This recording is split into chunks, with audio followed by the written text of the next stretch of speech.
The coronavirus pandemic has put us all in a lockdown for weeks now. Some of us going a little stir crazy, right? While others are trying to manage the extra stress, and there's plenty of that. But what about the toll this takes on your relationships? Joining us now is Alicia Hutt, a therapist in Central Iowa who specializes in helping couples through tough issues. Alicia, thanks for joining us.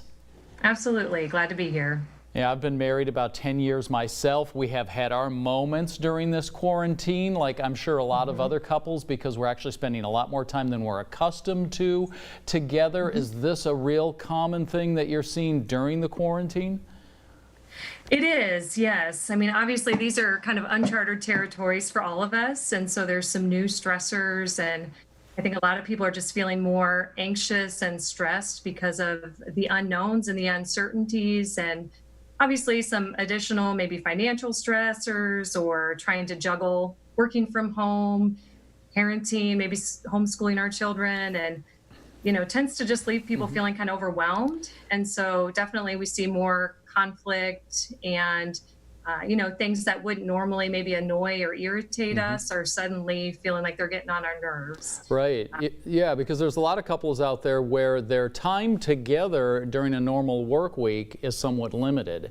And now they're accustomed to really seeing each other maybe 2 or 3 hours a day. Now if they're seeing each other 16 hours a day, except when they're asleep, I mean, is that common for maybe some new issues to come up?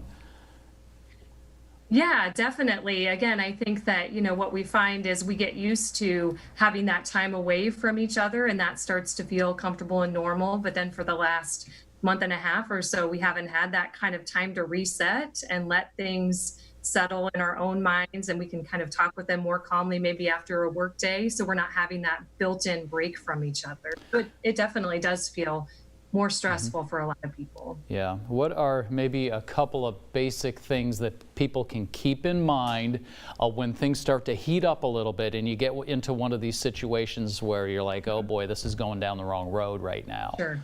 Yes. Yeah. So something I really like to remind people is that when we're in those moments and when our emotions are really escalated, we're really engaged in our feeling part of our brain and not our thinking part of our brain. So it's not the best time to be trying to have those kinds of conversations. We're more apt to say things that we regret. And so that is a good time to just have that self-awareness and that insight to be able to say, I need to take a break. It's okay. And it's encouraged for us to have some time to ourselves to kind of calm and come back to the conversation when we're both in a better place. Yep. And what about this whole idea, the worst notions that people get maybe of thinking, hey, maybe we should divorce and we should end this marriage. You're in the middle of coronavirus. So many things are different. Is your advice the same in terms of people considering divorce right now? Well, I think it kind of depends, obviously, on if this is maybe the first time that that's come up.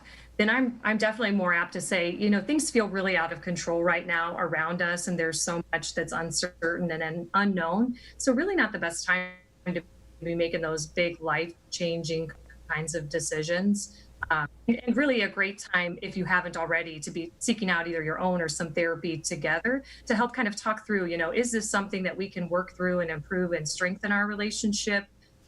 Or does it make more sense, obviously, divorce or separation? But obviously, therapists are really trained and skilled to help people kind of talk through and work through those decisions. All right. Excellent suggestions. Therapist Alicia Hutt here in Central Iowa. Thanks so much for taking time to join us. Yes, thank you.